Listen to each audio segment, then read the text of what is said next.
Hello, Greek students, and welcome to weeks 7 and 8 in our class. So just as was the case for our last week's material, where we had 2 weeks to complete 1 week, the same is also true this week. Just by the vagaries of the schedule, we once again have a study days week that is then followed by week 8. So week 7 is technically the study days week. We will have a Monday meeting still, but you won't get homework credit for attending it. Once again, you will get an additional grace coupon. We'll spend most of our time reviewing during that Monday meeting in preparation for exam 1, which will sort of be the accumulation of what you do for this week.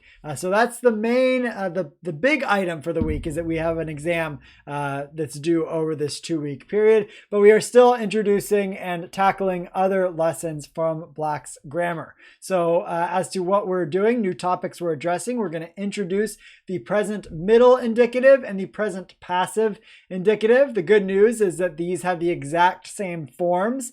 So I guess that's good news and bad news. It's good news because there's only one set of endings to memorize for the present middle indicative and the present passive indicative.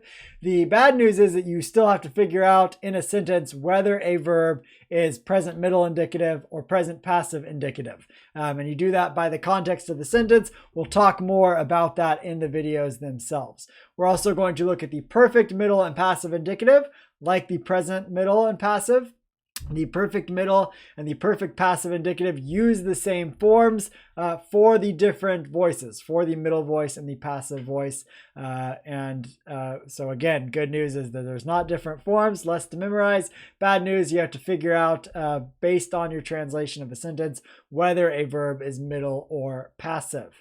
We're also going to introduce the future middle indicative. The future passive indicative has a different form that we'll talk about later on. And we're going to review the grammar, or I should say you are going to review the grammar on your own. So the second homework assignment for these 2 weeks is a grammar review. So it's not going to entail translation. It's not going to entail vocabulary. It's asking you to remember some paradigms, but specifically to remember some grammatical concepts. And I think this is going to be one of the things that helps you most on the test, refreshing yourself on some of the grammar of Greek, because the exam is going to ask you grammatical questions, as the homework assignments always do. The things to memorize as far as paradigms go. So we're going to memorize the primary middle passive suffixes, and these are going to be relevant both for the present middle passive indicative and the perfect middle passive indicative. So that memorizing those sort of does double duty for you, or you could even think of it as quadruple duty insofar as it's used for the present middle indicative, the present passive indicative, the perfect middle indicative, and the perfect passive indicative. 4 different paradigms. Then you're also going to memorize the future indicative paradigm of a me, which is also going to be based on these primary middle passive suffixes. So memorizing these suffixes is going to sort of go a long way for you for this week. So those are the things we're introducing, the things you're memorizing, and these are the things that you need to do for the week. So we have a homework, which is translation with grammatical questions related to it, a format that you've seen many times before. And the second homework, as I mentioned, is a little bit different. It's going to be a grammar review that is cumulative, so that you're going back and looking at grammar and paradigms from the entire semester, primarily in preparation for the exam. There's still going to be a vocabulary quiz and a grammar quiz in addition to this exam. And I want to make a couple different comments on the exam. So the exam is going to be open note. It's also going to be open book, open everything except using other people's thoughts. So you cannot confer with your fellow students about answers.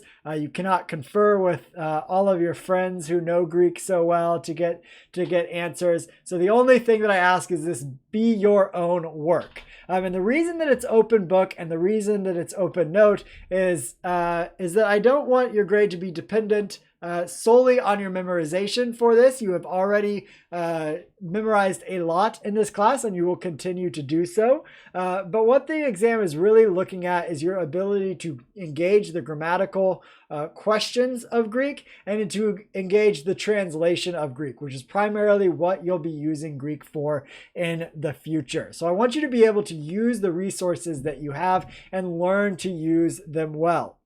The exam will be specifications grading so that you have to hit a certain threshold to pass the exam. And I give you some instructions about how the exam will be graded in the exam itself. But the threshold is an 80% threshold. So long as you pass the exam at 80%, you're going to pass it.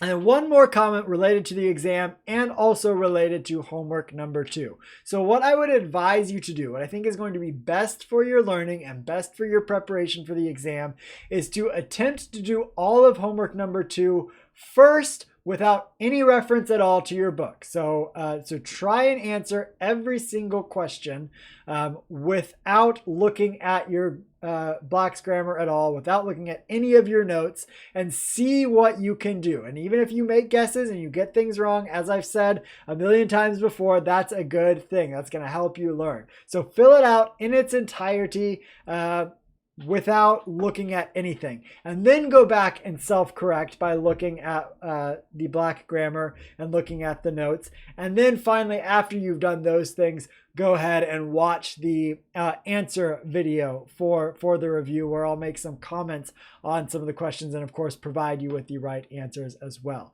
But giving those things a shot without being dependent on your other resources for the homework is going to set you up for success, not only to sort of shore up some of your knowledge, but also to help you with the grammar portion of the exam. So as always, you're going to do great on all of these things. You're going to do well on the exam. If you have any questions about any of the material for this week, or about, once again, the sort of 2 weeks for 1 week's worth of material, by all means, throw those in the questions forum or shoot me an email.